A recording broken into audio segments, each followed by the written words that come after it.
Sharadam Devim Ramakrishnan Jagadgurum Padapadme Tayo Shritva Pranamami Muhur Muhur Namashriyati Rajaya Vivekananda Suraye Sachis Sukasvarupaya Swamine Tapaharini Sarve Janaha Sukhino Bhavanto Shri Ramakrishna Sharanam.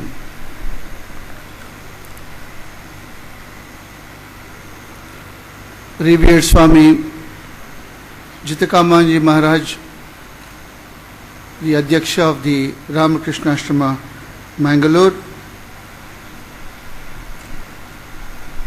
the Honorable Minister of Higher Education and Tourism, Government of Karnataka, who has come to inaugurate this very unique program, Shri R.V. Deshpandeji, Chief Guest of today's function, Professor K. Bhairappaji, Dr. Vishwanath, and our dear Swami Sarvapriyanandaji Maharaj, other resource persons, dignitaries, invitees, and my dear teachers. We are here to participate in a very unique program, specially organized to disseminate the higher values, to make us aware of the higher values among the teaching fraternity, B.Ed students, postgraduates in this 3 days program, which is aptly and properly named as Prajna, Medha and Shraddha. These are all not simply Sanskrit esoteric terms. They are very meaningful, and if we really understand the meaning of these 3 words, which really should inspire every one of us. Prajna is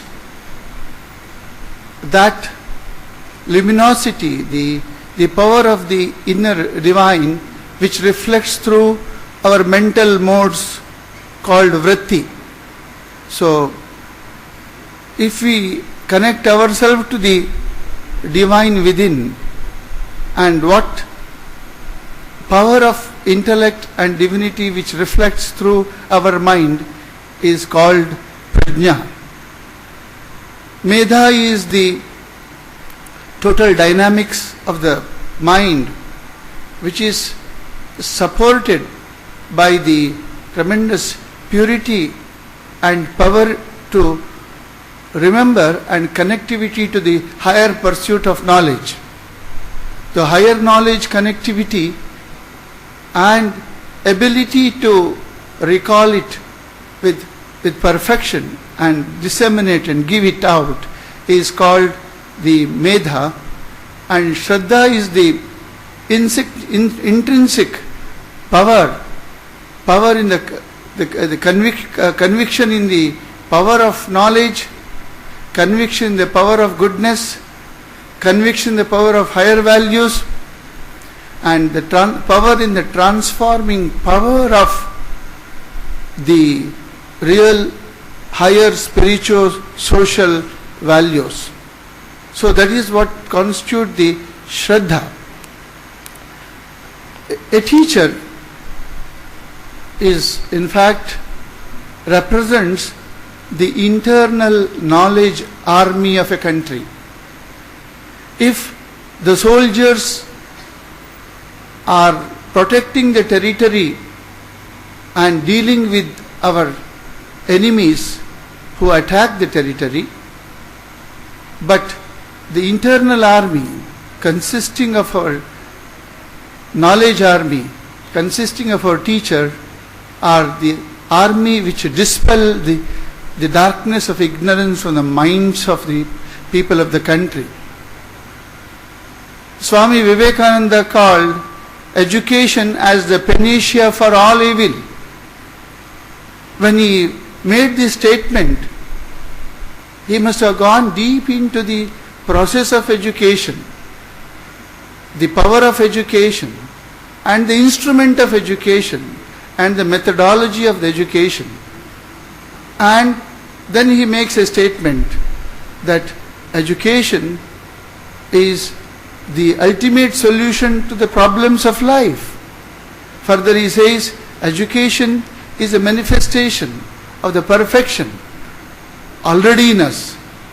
So education should enable us to bring out the perfection in body, perfection in the mind, perfection in our innermost self to the fore, to the front, to manifest it outside in every moment of our life and every action of our life, every thought process of our life.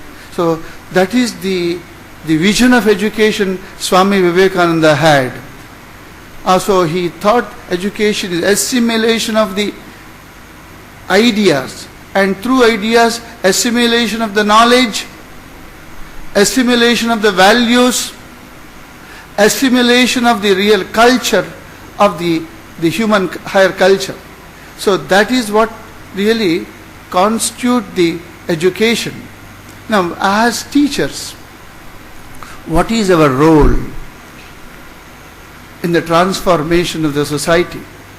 Teachers are in fact harbingers of a silent knowledge revolution. Teachers are silent character revolution, and the knowledge revolution is possible if every teacher is imbued, is infused with the right knowledge, and he lives a life of higher values. He not only talks about higher values, he lives a life filled with higher values, and if he has a social orientation, and if he is in touch with the reality of the society in which we are living. That is why teacher's mind, teacher's personality, teacher's lifestyle is of immense importance in the transformation of the country and transformation of the society.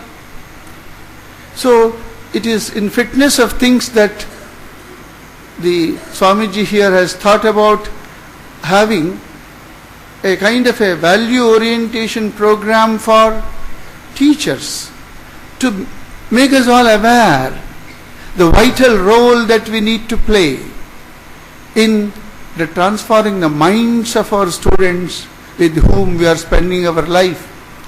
You know, teacher is the only person who is, looked at by the student for a continuous 60 minutes or 45 minutes. See how important a teacher in the classroom. Nowadays students, even a television they see for 5 minutes. With the parents also they will have a touch and go relationship other than the childhood. And whom are these young minds are looking at continuously for hours and hours together? It is teacher in the classroom.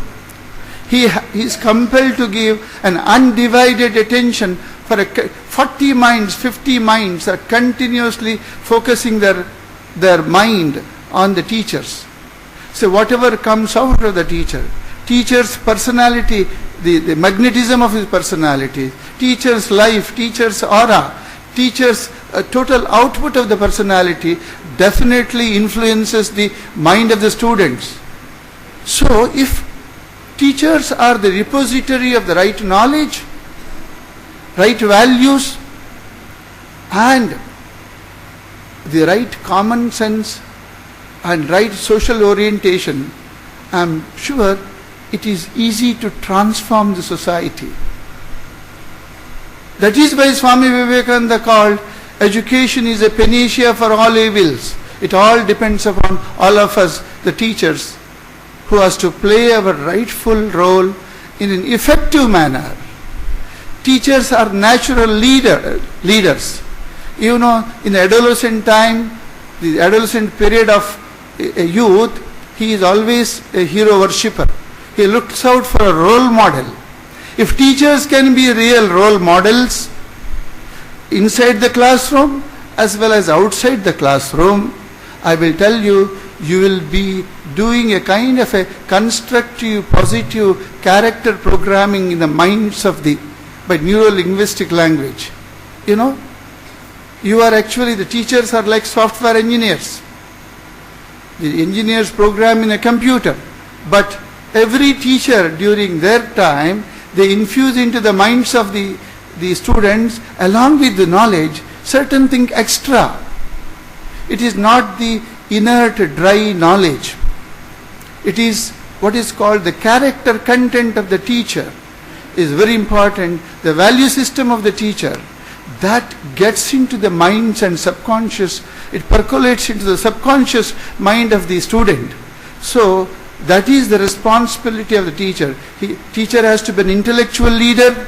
Teacher has to be a leader for character transformation, and that is how you program the minds of the students. Finally, the teachers are also the repository of all the culture of the country. Every country has its own culture. Every society has got its own culture. Every place has its own culture. This transmission of culture has to take place through education. So the values are embedded in our culture.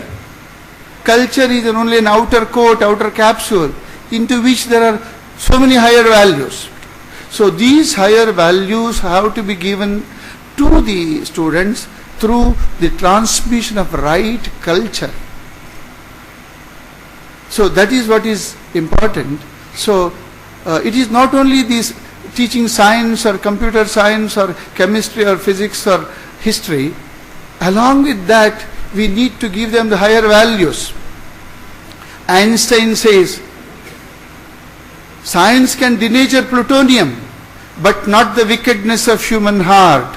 Science can denature, it can change the nature of a plutonium isotope, but not the wickedness of human heart. Today we see in the newspaper, all those who are wrongdoers, all those who are resorting to very many types of wrong activities which surface. Are they all uneducated? Are they all villagers? Are they all illiterates? They are all literate, educated people. And it is because along with education, we have not given the right value system to our students. They become experts. They become professionals, bereft of social concern, highly selfish, full of vices, and all kinds of deformities. So that is what is happening. That is why, as you sow, so you reap. If you sow higher values in the minds of the students along with the 6 subjects, 3 are rote memory education. Just as you want your children not only educated, virtuous. So Sadguna Sampannata, the right character is should be the indispensable part of education, and that should get transacted in the total scheme of education, especially in the classroom. So that is what is important. So teacher should be a transmitter of higher values. He should have a rishi-like ideal. All the rishis are householders. So if we really get into our cultural streams from any part of the world which has got higher values, which has got spiritual values, which has a transforming power of the mind. So that is what is important. See, teachers are also have to have a control over the minds of the students. One of the days we went to a very huge educational institutions. 2, 3, 4 Swamijis, we went to an elderly principal of that institution. We appreciated their infrastructure and beautiful thing. Everything is so nice. He is an army retired, very senior person who was the principal, retired some army school chief. Then he came up to us, Swamiji, we have got everything that money can buy. Because of that, our infrastructure is very beautiful. But where are the teachers? Where are those minds which can transform the minds of the students? This is the question he asked. Where are such minds? Teachers having such mental abilities, capabilities, powers to transform the minds of the students. Infusing just 3 hours, to read, write and arithmetic, some knowledge is, dry knowledge is okay. But how are we to infuse the inspiration to lead a noble life, to be virtuous, to be great, to have a social orientation? So teachers should say that the students get social orientation. Their will gets socially oriented, their intellect gets socially oriented, their emotions get socially oriented, so that they will feel for the downtrodden, that they feel for the poor, they feel for the masses. That is what the type of education Swami Vivekananda wanted. With this, I conclude that let the teachers deeply think. If you read the life of Swami Vivekananda, Rabindranath Tagore, Mahatma Gandhi, and their ideas on education, I am sure you will reap a very rich harvest. Swamiji is education becomes complete when if you read Swami Vivekananda. If you read Swami Vivekananda, our total personality unfurls. We get tremendous insights. We get self-confidence. So such is the treasury of knowledge that is embedded in the personality of Swami Vivekananda. On this day, let us resolve that along with our teaching, we will be in touch with some kind of a source of inspiration, because teachers need perennial self-renewal. You need new ideas, new inspiration, new strength. So if you read the life and teachings of great men like Swami Vivekananda, Rabindranath Tagore, Mahatma Gandhi and many other great men, I am sure you get renewed, you will be able to really play an effective role as a teacher. I wholeheartedly thank Swami Jitakamananji Maharaj and all the monastic brothers of the Mangalore Ashrama for giving me an opportunity to be here with you this morning. Thank you very much.